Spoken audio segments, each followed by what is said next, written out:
Okay, we lost the audio track to this clip, working with a new cordless microphone, so rather than re-record it, I'm just going to do a voiceover. Not my usual style. We'll get back to the regular way here the next time around as we find a better solution for recording audio. So, the original complaint on this unit that's dropped off, it's a humidifier. The original comment was our humidifier, which was super quiet, has started making a whirring noise. It is a Taotronics Model TT AH001. Uh, so I had it dropped off, and this is my first time looking at it. The What usually happens with these is the fans start to make noise. Pretty common. The environment, the operating environment, where it's around moist air. It's around actually particles that are left behind from the atomization process. So the humidifier obviously turns water into mist and leaves behind the minerals that are in the water. So unless you use distilled water, which nobody does, then your humidifier ends up caked in the minerals that are normally included in your water. Some of these minerals find their way in the form of dust into your fan and into the inside of the unit, and after a while can make some issues. This is a Model TT AH001 Taotronics. So your mileage may vary if your model's a little different, but this is the one I'm working with. Uh, we're going to take a second here and just look a little closer at some of the deposits that are built up. And I'll encourage the person that owns this and everyone who owns one of these to follow the manufacturer's recommendations in terms of putting a little vinegar in it once in a while. And they'll tell you how much and for how long and how to rinse it and all that other good stuff. So I'm not going to do that to this unit. I'm going to try to just address the noise issue and then move on. But as you can see, there's a pretty good buildup of starting on some of that.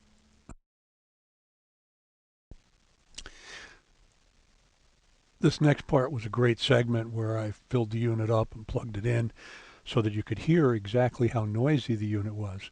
Well, this doesn't really work real good if if you don't have any sound. So we're going to skip right ahead to where we take the unit apart. So we emptied the water back out of this humidifier, and we're going to take it apart. First, we want to obviously make sure it's unplugged.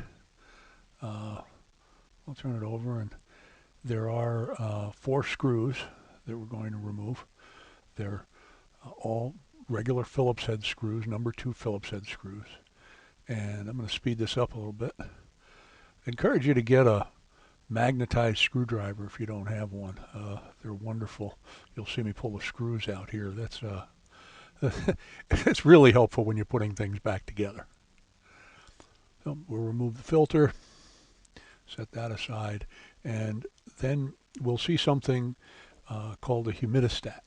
That humidistat just kind of helps the unit turn itself on and off depending on the humidity setting that you have it at. But that's attached to the back cover, and so we're going to remove that screw, and so that that little board can slide in back into the unit here. So again, just a Phillips head screw. It's different than the other screws, so set it aside, make note of it. The 4 screws that came out of the base are all the same, so you don't have to be careful to segregate those.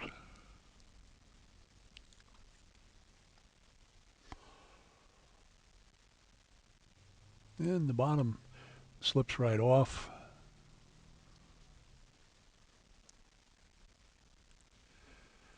This looks a little different than the one that we saw in the video here. I haven't done it already. I need to do a shout out to Troy's Tube. Troy did a video of actually how to lubricate the fan, and I watched that before I'm doing this. I'm not going to do it exactly the same way, but I give him credit for getting a lot of people information about how to do something about their issue. I'm not going to remove the section that makes the mist, and I'm not going to do that because it's a waterproof seal, and it doesn't look like I have to do that to get to the fan. This model may be different than the one that was shown in Troy's tube, but looks like we're just going to be able to get straight down to the screws for the fan and not disturb the part that is connected to where the water resides. We don't want to end up leaking when we're done. So by not disturbing that, we help prevent a mistake putting it apart and putting it back together and so forth. All right. So fan comes out, and you notice it's crusted in some minerals there. So what's happened is that when the unit takes in air, it's bringing in some of those deposits that are left behind by humidifying. Look at those tabs. Right there in front of you, you'll see one tab. There are actually 3 around the sides of the unit, and we'll look at those a little closer. But we'll want to release those tabs. We don't want to break them off because they hold the 2 halves of the fan case together. Worse things will happen than if you break one off, but if we can keep them together, that's a good thing.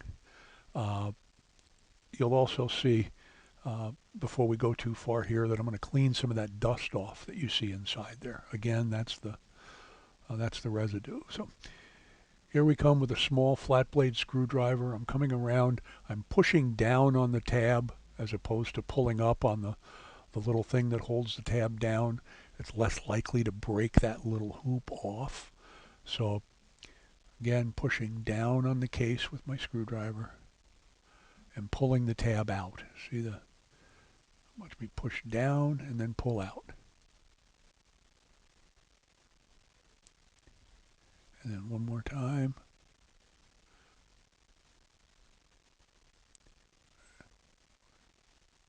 Down and pull out. There we go. It's released. I just need to get in there and give it a little nudge with my screwdriver. Again, sound is really helpful. You'll be able to hear it click when it released, but take my word for it.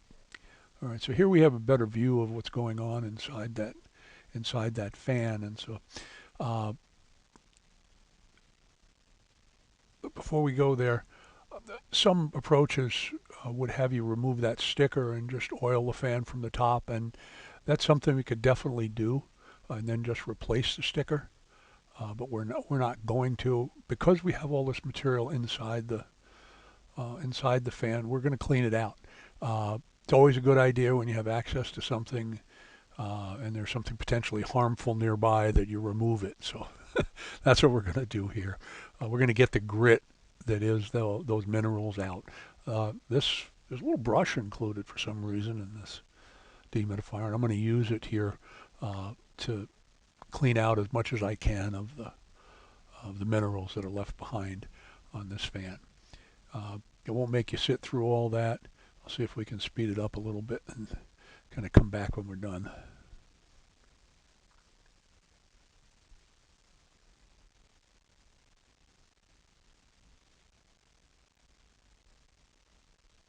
Always a good idea to clean before you lubricate.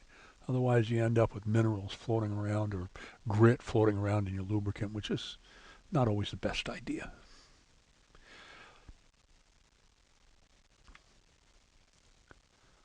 So again, we're going to clean this up. We'll get much of the sooty substance out of there as we can before we remove the halves. And I did blow the case out. I didn't just leave all that in there. So just to remove the rotor on the fan, you just pull it straight out carefully. And that doesn't look bad. It's nice and clean.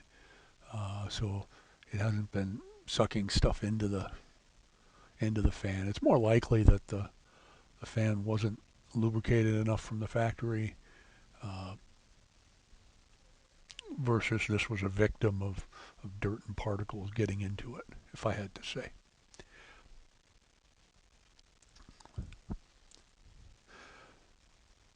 So a little more cleanup while we have the opportunity to do it. since we don't get inside the unit often. When I return this, I'm going to suggest the person who owns it, put it through its vinegar bath. It's because it's always a good idea to do that when you're doing other maintenance. But they won't open the case and clean the fan out. That's not realistic. So, not as a regular maintenance thing. All right, we're just about done with our brush up here, and we can move on to doing lubrication. I'm not a big fan of applying liberal lubricant to things. It generally has a way of catching up with us, so it attracts dirt. You'll see that I used my sewing machine lubricant. It's a good clean light oil. I'm going to put a drop of that down in the hole. And again, we don't need a whole lot of it. We only need it on the surfaces that are rubbing against each other. We're not trying to lubricate everything that may have come into contact with with with other stuff. Because what happens is it just becomes a collector for dust and dirt, and that grit that you see flying around there will become attached to stuff, and that's not a good thing. So, at least in my opinion. Now here's the part that you really miss sound for, because there's a nice robust click when these halves go back together. Wait a minute, listen real carefully. Oh, I'm kidding, you can't hear it, but it did, it clicked. Uh, and we're going to miss that because I don't have any sound here. So as I start to put the fan in here, I notice that I'm doing it wrong, and I cover my tracks real quick by pointing out how important it is to line up the opening from the fan with the hole, the exhaust hole that's in the unit. Yep, fast thinking. Now, as we put the screws back in, I'll probably say this at least twice through the course of this. Um, it's a good idea when you're putting in screws into plastic to always start out by going backwards. I know for people who do this all the time, this is repetitive, but not everybody does this stuff all the time. So you unscrew the screw until you hear it kind of drop down. You'll feel it. You'll hear it click a little bit, and then you know that your screw is back in the previous threads that it was in. So you're not making new threads in the plastic. You're reusing the old path that the screw was in. So you'll see this. So if you watch me carefully, you'll see me every time I put a screw in, I'll turn it backwards slowly until I feel it click, and then I'll put the screw in.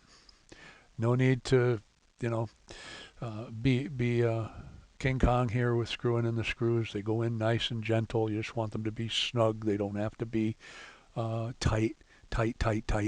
We don't want them to come out, but we also don't want to destroy those little pillars, because although you can repair them, it doesn't usually end well, and best not to have to.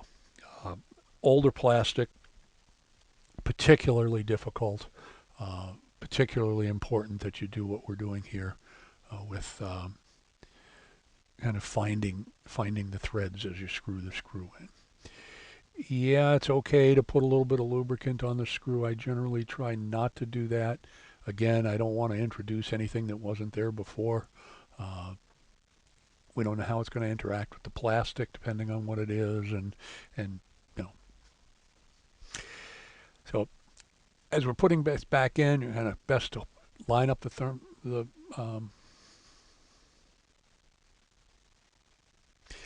whatever that thing is, the humidistat, line that back up, hold it with your thumb, and then put the screw in there.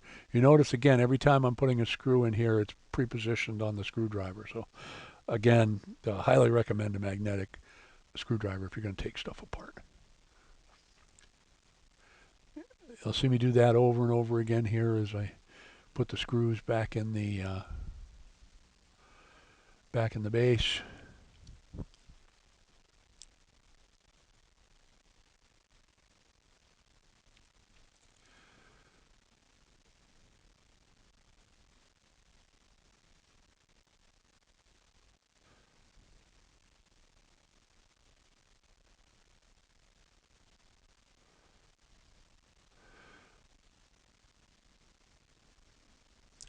I sped this up so you can't see me going nice and slow backwards before I go forwards, but I'm doing it. I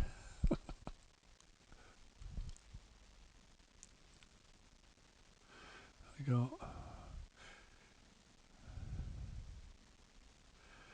And that's it.